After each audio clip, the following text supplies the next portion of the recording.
नमस्कार, हम नागरिक देख रहे हैं आप और मैं हूं आपके साथ प्रीति कश्यप। पुराना साल बीतने वाला है और नए साल के स्वागत के लिए तैयारियां शुरू हो चुकी हैं। और जब बात नए साल की होती है तो त्योहारी सीज़न सबसे पहले कौन सा पड़ता है उसका भी जिक्र होना शुरू हो जाता है। तो खरमास 14 तारीख को ख़त्म होता है और उसके बाद से जो सबसे पहला त्यौहार होता है वो मकर संक्रांति का होता है। और बात जब मकर संक्रांति की होती है तो सबसे पहले गोरखनाथ मंदिर और खिचड़ी मेला लोगों के दिमाग में आता है। और सबसे गोरखपुर के लिए तो और भी ख़ास हो जाता है, क्योंकि एक गोरखपुर के लिए एक बहुत बड़ा त्यौहार है जो कि खिचड़ी मेले के नाम से जाना जाता है। और इस वक्त मैं हूँ गोरखनाथ मंदिर में और ये गोरखनाथ मंदिर का मेला परिसर है। और आप देख सकते हैं कि किस तरह से खिचड़ी का जो मेला है उसको लेकर के तैयारियां हो रही हैं। तमाम स्टॉल्स लगाए जा रहे हैं, कुछ लग चुके हैं, कुछ अभी लगाए जा रहे हैं।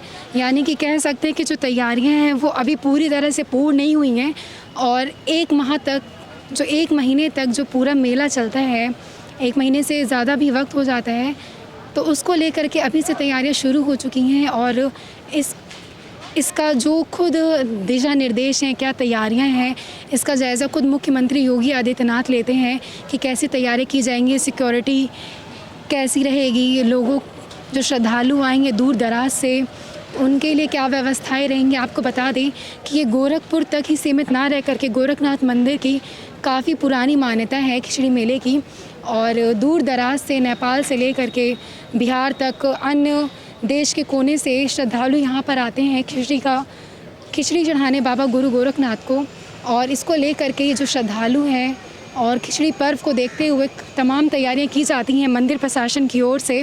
और आप देख सकते हैं कि किस तरह से पूजा करने के बाद लोग मेले परिसर में आते हैं। यहाँ पर खाने पीने से लेकर के ख़रीदारी, मार्केट्स, झूले का तमाम चीज़ों का लुत्फ़ उठाते हैं। और उसी की तैयारियां अब शुरू हो चुकी हैं। और आपको बता दें कि पिछले 2 साल से कोविड का प्रकोप रहा है मेले में। और इस बार भी कोविड तेज़ी से फैल रहा है देश में। लगातार जो कोरोना के मामले हैं वो बढ़ रहे हैं तेज़ी से। तो इसको लेकर के मंदिर प्रशासन की ओर से कोविड हेल्प डेस्क भी वगैरह भी बनाए जा रहे हैं। और ये ध्यान में रखा जा रहा है कि लोग मास्क लगाएं और लोगों को अवेयर किया जा रहा है। और बाकी हर चीज़ को यहाँ पर जो तमाम व्यवस्थाएं हैं उसको सुचारू रूप से संचालित करने की व्यवस्था की जा रही है। और आप देख सकते हैं कि इस वक्त ये जो झूला है लोग उसका लुत्फ़ उठा रहे हैं। अभी पूरी तरह से तो नहीं शुरू हुआ है मेला, लेकिन अभी तैयारियां अधूरी हैं, तैयारियां की जा रही हैं। हम थोड़ा और आगे बढ़ेंगे और आपको इस तरफ भी दिखाना चाहेंगे कि अभी कुछ झूले हैं जो अभी लगाए जा रहे हैं, अभी शुरू नहीं हुए हैं। और कुछ झूले जो हैं वो शुरू हो चुके हैं, रंगाई पुताई का काम चल रहा है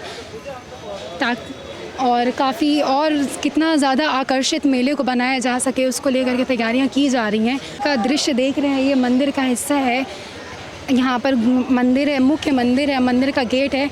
और मंदिर के गेट से ही जब आप भीम सरोवर से आगे बढ़ेंगे तो मेले के लिए एक गेट बना हुआ है जहाँ पर आपका सबसे पहले सिक्योरिटी जांच होगा, फिर आप मेले परिसर में एंट्री करेंगे। और तमाम काफ़ी सारे सेक्शंस यहाँ पर बनाए गए हैं। सबसे पहले मार्केटिंग का सेक्शन है, मार्केटिंग सेक्शन में भी आपको कॉस्मेटिक्स दिखेंगे, डेकोरेशन के सामान दिखेंगे, खाने पीने के स्टॉल्स दिखेंगे, कपड़ों के मिलेंगे और तमाम जो धार्मिक चीज़ें होती हैं उस तरह के सामान वहाँ पे मिलेंगे। और फिर एक दूसरा सबसे अहम हिस्सा हो जाता है एन्जॉयमेंट का, जो कि झूला वगैरह होते हैं जो कि लोगों के मनोरंजन के लिए यहाँ पर बनाया गया है। और अगर शाम का वक्त होगा तो ये पूरे लाइट्स के साथ झिलमिलाएंगे, सुंदर और भी काफ़ी सुंदर लगेंगे। और अब मेले का जो उधर का हिस्सा है वहाँ पर भी पूरी तरह से मार्केट्स हैं और जो लेटेस्ट चीज़ें होती हैं, दूर दराज से जो दुकानदार होते हैं वो यहाँ पर आते हैं, खिचड़ी मेले में अपने सामान को बेचते हैं। अगर बात गोरखनाथ के मेले की हो रही हो तो यहाँ आने वाले पर्यटकों और श्रद्धालुओं की जो खाने पीने में पसंद होती है, या कह ले कि मेले का जो सबसे फेमस चीज़ है वो है खजला। तो इस वक्त हमें खजले के स्टॉल पे और आप देख सकते हैं किस तरह से भैया जो हैं खजला तैयार कर रहे हैं। भैया सबसे पहले अपना नाम बताइए। अजय कुशवाहा। कितने साल से आप गोरखनाथ मंदिर में यहाँ पे दुकान लगा रहे हैं? हम तो 15 साल से आ रहे हैं। पहले पिताजी वगैरह आते थे, 40 साल हो गए पहले ये काम चलते हुए। काफ़ी सालों से है। काफ़ी सालों से हैं। तो किस तरह से आप खजला बनाते हैं, एक बार बनाकर थोड़ा दिखा दीजिए। आप देख सकते हैं कि किस तरह से जो खजला है वो प्रिपेयर होता है और गरम-गरम अभी इस वक्त ये भैया बना रहे हैं। और आप देख सकते हैं कि किस तरह से जो गोरखपुर का गोरखनाथ मेले का जो सबसे ख़ास पसंद है, जो फेमस चीज़ है, वो किस तरह से तैयार होती है, हम उसको देख सकते हैं। तो ये मैदा है।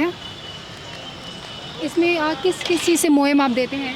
सिर्फ मैदा और डाल से रिफाइंड में सेक आराम से मामा। और आप टॉसिंग का तरीका भी देखे होंगे कि इस तरह से। जैसे हाँ, परत लगाने के बाद गुलिया के बनाते हैं। आप ये सीधा कढ़ाई में गया इसके और ऊपर ये जो फूलता है इसमें कुछ चीज़ डाल देंगे कि जिस वजह से नहीं, कुछ नहीं, सिर्फ मैदा डालने से परत लगे होते हैं, उसी से फूलता है बस। अच्छा, बस ऐसे ही नॉर्मली फूलता है, इसमें सोडा वगैरह और नहीं, कुछ नहीं, कोई केमिकल नहीं। और मीठा कैसे डालते हैं? चाशनी शक्कर को घोल के पकाने के बाद उसके ऊपर चढ़ा देते हैं, खोया उसी में डाल लेते हैं चाशनी में। तो जब ठंडा हो जाता है तब चाशनी डालते हैं या गर्म? ठंडा हो जाएगा इसमें तब पड़ेगा। अच्छा, जब भी ठंडा हो जाएगा तब पड़ेगा। और ये जो सारी चीज़ें डेकोरेशंस इसमें क्या क्या यूज़ करते हैं? चेरी है, खोया है, चेरी और खोया। बस। और कितने तक का शुरुआती दाम क्या होता है, कितने का बिकता है? ये 150 रुपये का बिक जाता है, 100 रुपये का होता है सादा मीठा। पर पीस, एक पीस? हाँ, एक पीस। नमकीन जैसे 40 का है, सादा मीठा 50 रुपये का है, खोए वाला। नमकीन भी देते हैं क्या? नमकीन वाला कौन सा है? अच्छा, ये सब नमकीन वाला है और ये मीठा खजला है। हो, तो नमकीन वाले का दाम क्या है और मीठे वाले का क्या दाम है? मीठे का 50 रुपये है, नमकीन का 40 रुपये, खोए वाला 120 रुपये का एक आता है, एक स्पेशल होता है वो 150 रुपये का एक आता है। स्पेशल में क्या क्या चीज़ें होती खोया हैं? की मात्रा ज़्यादा बढ़ा देते हैं, बादाम काजू लगा देते हैं, बस। ये सारी चीज़ें होती हैं। तो ऐसा तो आप देख रहे थे, पूरा प्रोसेस देख रहे थे कि किस तरह से जो पसंद किया जाने वाला जो खजला है वो किस तरह से तैयार होता है।